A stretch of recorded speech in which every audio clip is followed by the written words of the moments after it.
Meus irmãos, nessa manhã eu cumprimento a todos com a paz do Senhor. Me sinto bastante alegre em poder mais um dia desfrutar de mais um dia ao qual o Senhor Deus nos confiou para que juntos pudéssemos glorificar a Deus. Meus irmãos, eu venho através desse vídeo deixar uma palavra de reflexão para a nossa vida espiritual e tenho certeza que, por certo, sem sombra de dúvida, o Senhor irá falar conosco. Quero nesta manhã, ou melhor dizendo, nesta tarde, abordar apenas um assunto que tem trazido muita polêmica no meio do sistema religioso. A questão da confissão. Confissão. Todos nós sabemos que a Igreja do Senhor, ela, bem no início do seu alavanco, ela, por qualquer delito ao qual ela fazia, ela se achava no direito, de pedir perdão e confessar os seus atos imorais, e por certo ali tinha uma disciplina ao qual o anjo da igreja, o seu líder, estabelecia. E eu estava meditando, e já até ouvi e vi pessoas muitas das vezes que não participavam, da Santa Ceia, e quando o pastor procurava saber, ou a pessoa até mesmo procurava o seu pastor, a pessoa dizia: não, pastor, é pelo fato de eu ter visto algo na televisão que eu não me senti muito bem, desferi uma palavra para o meu irmão, para a minha irmã, etc. E isso não me achou no direito de eu participar da Santa Ceia. Então a gente vê aqui o temor que os irmãos tinham alguns anos atrás por uma coisa tão insignificante. Por exemplo, de você ver uma coisa que não era bom você ver, e as pessoas se sentiam mal pelo fato de ver, na televisão. E já vinha o desejo de não tomar Santa Ceia. Isso é o quê? Isso nada mais do que temor, É uma coisa que a igreja tem perdido nesses últimos dias. E a Bíblia, ela trata de vários tipos de pecado, E a Bíblia também fala que há pecados para a morte. O pecado para a morte está relacionado à prostituição, ao adultério, aqueles que matam, aqueles que roubam, Então, assim, as pessoas hoje em dia vivem nessa situação, cometendo pecados de morte, e é triste dizer que as pessoas se acham no direito de não confessar, não fazer um ato de confissão. Alguns falam porque tem vergonha, porque o pastor vai expor o seu problema. Lógico, antigamente tinha alguns pastores que não tinham conhecimento, não tinham sabedoria para tratar um caso semelhante a esse, a ponto de dizer para a igreja publicamente que a pessoa matou, que a pessoa roubou, que a pessoa prostituiu.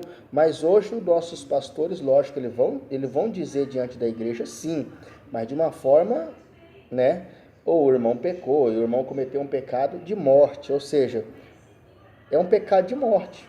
É vergonhoso? É. Mas ele não vai dizer para a igreja qual pecado de morte que o irmão cometeu ou a irmã cometeu. Aí cabe a você falar, a pessoa que cometeu.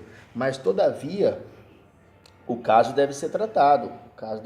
Mas hoje nós vivemos em um período que os próprios crentes estão disciplinando eles mesmos. Eles se acham no direito de não tomar a Santa Ceia, não participar do corpo do sangue de Cristo, e eles falam assim: não, eu vou ficar um período sem tomar a Santa Ceia porque eu não sinto que eu estou perdoado ou perdoada. Depois que eu sentir que eu estou perdoado, eu volto a tomar a Santa Ceia. Ou seja, não precisa de pastor então, Irmãos, é uma situação muito complicada. As pessoas hoje estão com as suas mentes cauterizadas em relação ao erro e o pecado, que as pessoas não se acham no direito mais de confessar um ato desonroso, ao qual as pessoas vêm fazendo, e é por isso que a Bíblia nos fala que nós estamos vivendo hoje num período que as pessoas estão criando para si doutores segundo a sua consciência. Ou seja, a minha consciência não me condena. Então eu vou atrás de um doutor, de um pastor, que ele prega a mesma filosofia que eu penso. Então assim, só assim eu não vou se sentir atacado. Então por isso que nós vimos hoje muita igreja sendo aberta de filosofias ao contrário com a palavra do Senhor. E aí nós estamos atravessando e vivendo um período que as pessoas estão vivendo desta forma, dessa natureza.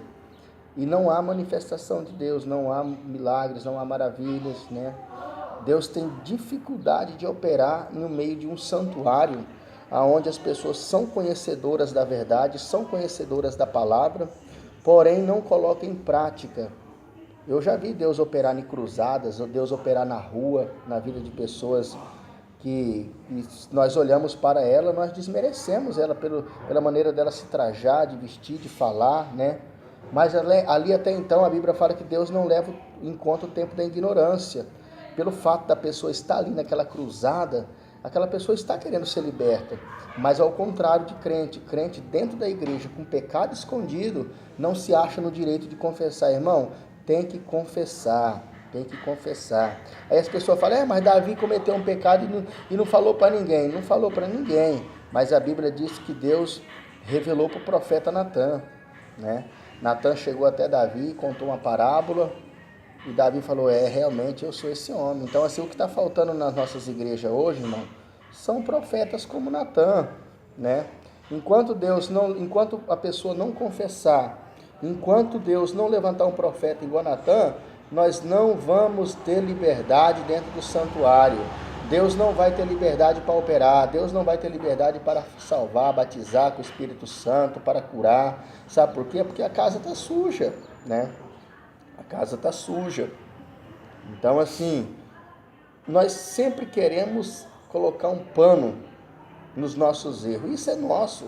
Davi, quando cometeu um adultério com Betseba, 3 pontos. Davi estava no lugar errado, primeiro ponto. Vendo o que não devia, segundo ponto. E querendo saber o que não queria, não era do seu interesse. Davi sempre foi um homem de batalha, sempre esteve na frente das guerras. Mas naquele dia Davi estava no lugar errado, né? Estava no lugar errado.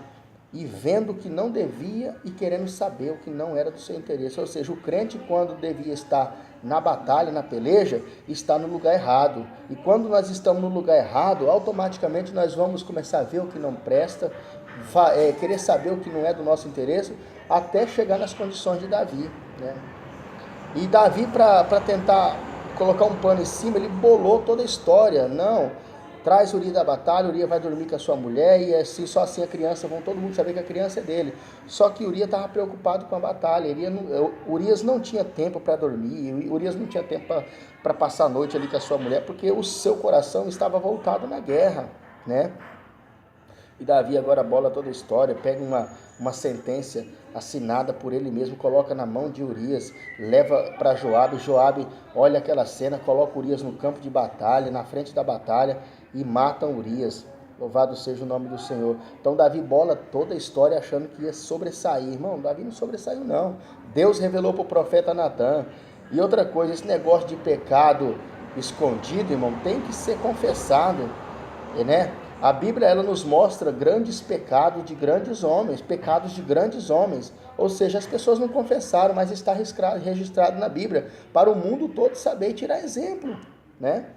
Precisa um ato de confissão como esse? Não, a Bíblia já está mostrando para nós o ato da confissão e dos erros de todos os homens e mulheres que erraram, né? O problema é que nós erramos e queremos colocar um pano em cima, né? Observa comigo que isso já é desde o princípio.